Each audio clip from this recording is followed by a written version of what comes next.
நம்மை சகல ஜனங்களுக்குள்ளும் தைரியமாய் இருக்க செய்கிற நம்முடைய கர்த்தருக்கே மகிமுண்டாவதாக.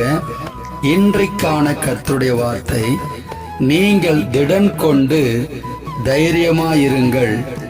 அசரியா ராஜாவுக்கும் அவனோடு இருக்கிற ஏராளமான கூட்டத்துக்கும் பயப்படாமலும் கலங்காமலும் இருங்கள்.